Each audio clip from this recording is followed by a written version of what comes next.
আসসালামু আলাইকুম। আমি তারানা, তারানাস ডায়েরিতে আপনাদের সবাইকে জানাই আবারও স্বাগতম। আলহামদুলিল্লাহ, আল্লাহর অশেষ রহমতে আমরা সবাই অনেক ভালো আছি। আশা করি আপনারাও সবাই অনেক ভালো আছেন। সকালের নাস্তা শেষ করে আজকে আমি আমাদের গেটের পর্দা সেলাই করছিলাম। আগের যে পর্দাটা ছিল সেটা বাতাসে ছিঁড়ে গেছে, তো নতুন করে আবার পর্দা দিচ্ছিলাম, এটা একটু শক্ত দেখে। তাইজার বাবা এতে আমাকে সাহায্য করছিল। আর এদিকে কিটিকে গোসল করিয়ে দিচ্ছিল আইজার বাবা, কারণ এই শীতের মধ্যে তো আর ওকে গোসল করানো যাবে না, এমনিতেই বিড়ালদের প্রচুর ঠান্ডা।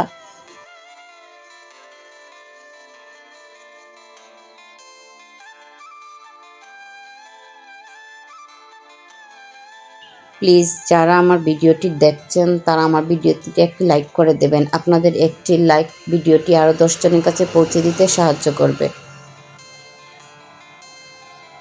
তো এদিকে আমি রান্না বসাই দিছি, আর আইজার বাবা আইজার সোয়াদকে নিয়ে গোসলে ঢুকে গেছে।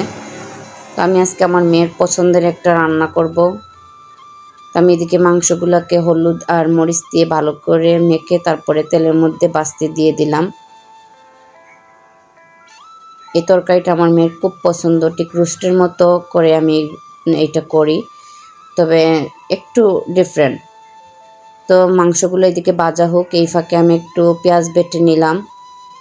পেঁয়াজ বাটা শেষ করে আমি আস্ত কিছু গরম মশলা আমি বেটে নিয়েছিলাম। এই জায়গায় জয়ফল, জয়ত্রী, এলাচ, দারচিনি, লবঙ্গ আর 4টা দিয়েছিলাম গোলমরিচ আমি একদম অল্প দিয়েছিলাম যাতে বাচ্চারা খেতে পারে। আমি আস্ত খুব একটা দেই না মশলা তরকারিতে, কারণ বাচ্চাদের কামড়ে পড়লে সে আর এটা খেতে চায় না বাচ্চারা। তো এদিকে আমি যে কড়াইয়ের মধ্যে মাংসগুলো ভাজলাম সেই কড়াইয়ের মধ্যে 2টা তেজপাতা, 2টা দারচিনি দিয়ে 1 কাপ কাটা পেঁয়াজ দিয়ে দিয়েছিলাম। পেঁয়াজটা যখন ব্রাউন কালার হয়ে গেল তখন আমি বাটা পেঁয়াজটাও দিয়ে দিয়েছিলাম।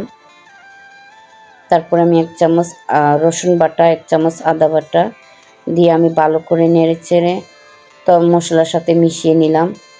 তারপরে যে গরম মশলাটা আমি বেটে রেখেছিলাম সেই 1 চামচ দিয়ে দিলাম 1 চামচ লবণ, দিলাম একটু পানি, কারণ আমি এখন শুকনো মশলাগুলো অ্যাড করব, তাই আমি পানিটা দিয়ে দিলাম।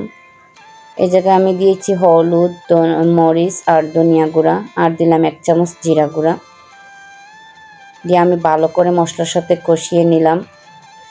মশলাটা যত কষানো হবে তরকারিটা ততই মজা হবে। তারপর আমি অল্প একটু পানি দিয়ে আবার একটু নেড়ে চেড়ে আমি এই জায়গায় 1 চামচ চিনি দিয়ে দিয়েছি।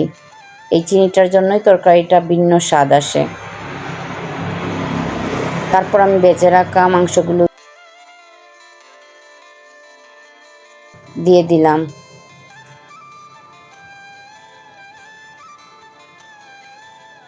মাংসগুলো আমি ভালোভাবে মশলার সাথে কষিয়ে নিলাম।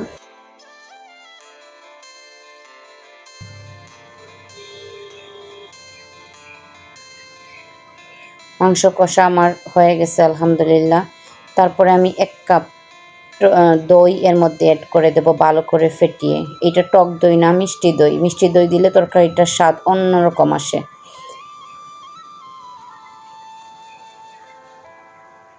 তারপর যে কাপ দিয়ে আমি দইটা দিয়েছিলাম সেই কাপ দিয়ে 1 কাপ পানিও এর মধ্যে আমি অ্যাড করে দিলাম।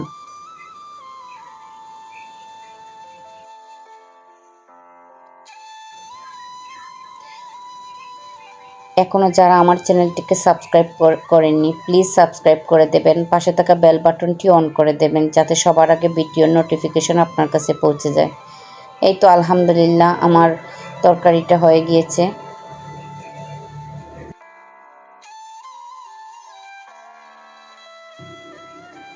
এদিকে আমার সোয়াদ বাবা নামাজে যাচ্ছেন। আমার বাচ্চাদের জন্য আপনারা সবাই প্লিজ দোয়া করবেন যাতে ওরা বিবেকবান মানুষ হতে পারে। ওদের সুস্থতার জন্য দোয়া করবেন।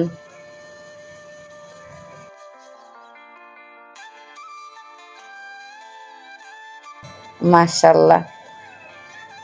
তো ওরা বাপ ছেলে যাচ্ছে নামাজে। আমাদের মসজিদটা আমাদের বাড়ি থেকে মাত্র 2 মিনিটের রাস্তা। তো শুক্রবার সোয়াদ মিস দেয় না, ওর বাবার সাথেও নামাজে যায়।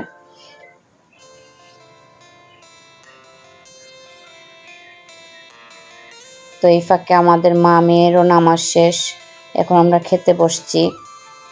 তো সোয়াদ বলছিল আজকে ও খাবে, আমি ওর মুখে দিচ্ছিলাম, ও নেবে না, ও নিজেই খাবে আজকে।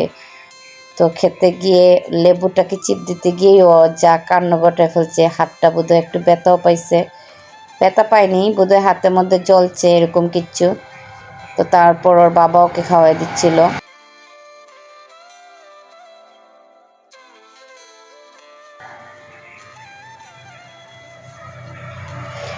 আমাদের খাওয়া দাওয়া শেষ, এখন কিটি খাবে। রিজেকের মালিক হচ্ছেন আল্লাহ। যদিও ক্যাট ফুড খাওয়ার রিজেক থাকতো তাহলে ও বড় লোকের ঘরে যাইতো, যখন আমাদের ঘরে আসছে তাহলে এরকম হাড্ডি গুড্ডি খেতে হবে ওরে।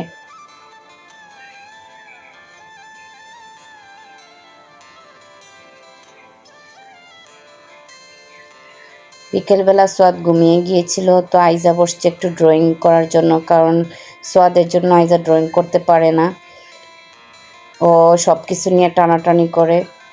আর এগুলা ওর, আমার মেয়েটার খুব শখ, ওর ড্রয়িং শিখবে, অনেক কিছুই ওর শখ। আলহামদুলিল্লাহ আমি একটা একটা করে ওর সবগুলো শখ পূরণ করার চেষ্টা করি। বাকিটা আমার আল্লাহর হাতে, আমার আল্লাহ সব কিছু ঠিক করে দেবেন ইনশাল্লাহ। তো এদিকে ও ড্রয়িং করুক। আমার ভিডিওগুলো আপনাদের কেমন লাগে প্লিজ কমেন্ট করে জানাবেন।